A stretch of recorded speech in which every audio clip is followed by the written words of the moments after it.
O sino baka may manghuhula na nagsabi? Alam ko, naglalalabas pa siya ng mga ibang mga babae.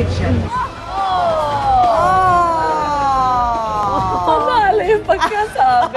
Itinunay ka rin ang palasyo. Balita magpapakasal ang dalawa. Oh, maglalabas. I love that. He's going out with other women. He's dating. He's dating. Nothing wrong with dating. Oo. Binata po ang ating Oo naman. Enjoy. Hindi lang parang maganda sa Yung pagdinig. pagka-phrase. Yung pagka-phrase. But you know what she meant.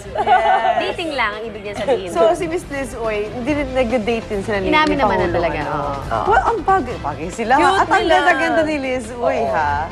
Samantala, kwentong kapupulutan naman po ng aral ang hatid ng nakilalang GMA News. Isang lalaki na ngayon boses palaka na raw dahil sa kanyang paninigarilyo.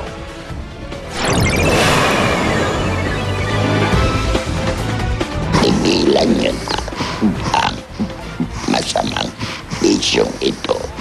Ayokong matulad kayo sa akin. Wala na po ako.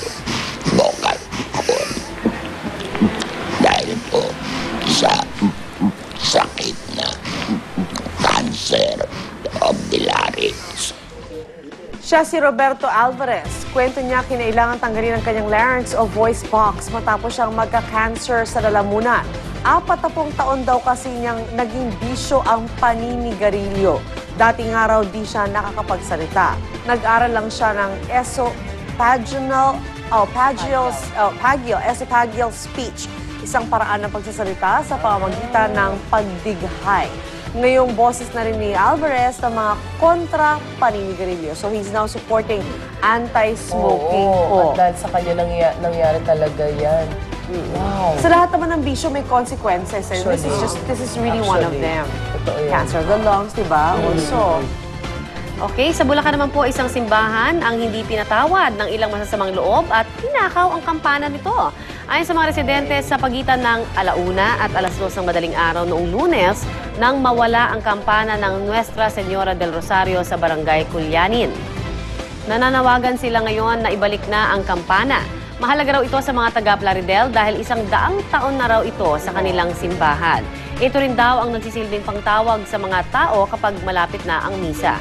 Bukod dito, isang kapilya rin malapit sa Barangay Bulihan ang ninakawan din ng kampana. Parang may bell collector, At mahirap nakawin yun. Nasa taas, Nasa taas. Saka mabigat yan, Mare. Napakabigat yan. What's up? Alam mo kung dun sa mga magnanakaw ng ganyan, parang konting konsensya. Kasi may parang history na rin yan 100 years. Tapos ibabaka lang nila. Oo. Saka ibabaka lang nila yan Magkano lang nilang mabibenta exactly. yan. At huwag nyo rin bibilhin. Pagkita nyo naman, mukhang kampanang lumang-luma ito. Pagdudaan nyo na rin pag nakita nyo sa junk shop, doorbell doon ba? at please, huwag nilang sirain. Kasi diba, it's para a baka part of mabenta. history. Huwag na rin bilhin. Wag, Tama wag, na rin oo. bilhin. At sa London, nauwi sa karahasan ang protesta ng ilang estudyante. Walang habas kasi nilang pinagbababasag ang mga salamin sa headquarters ng Conservative Party.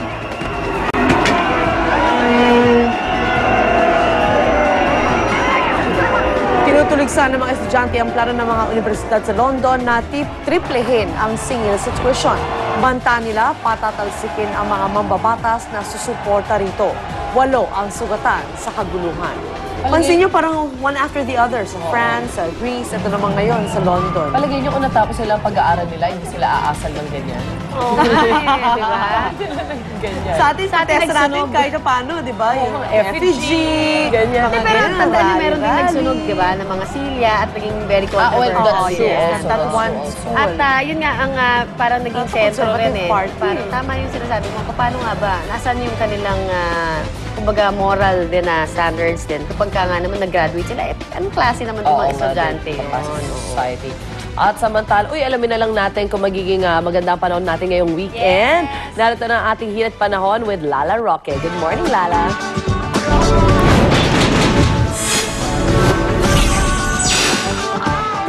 Good morning sa inyo dyan, Susie. Naku, mukhang magiging maulan kasi meron pa rin cold front na nakakaapekto sa ating bansa, lalo na sa Northern Luzon. Ayon yan sa Pag-asa. Dahil dyan nga, may pag-ulan at may pangungulap tayong mararanasan. Dito naman sa Metro Manila at nalalabing bahagi ng bansa ay magiging maulan din. Parang naranasan natin itong buong week na to. Bigla na lang umuulan, lalo na sa hapon. Kaya sa ating mga kababayan, pag kayo aalis ng bahay, huwag niyong kakalimutan ng inyong jacket at payong. Naku, malapit ng sumikat ang araw. Sunrise natin ngayon para kahapon. 5:55 ng umaga at lulubog yan mamayang 5:25 ng hapon. Ngayon, malamig dito sa Araneta. Tingnan natin mukhang mas malamig sa Baguio. Silipin din natin ang iba pang temperatura at weather conditions sa ibang bahagi ng bansa.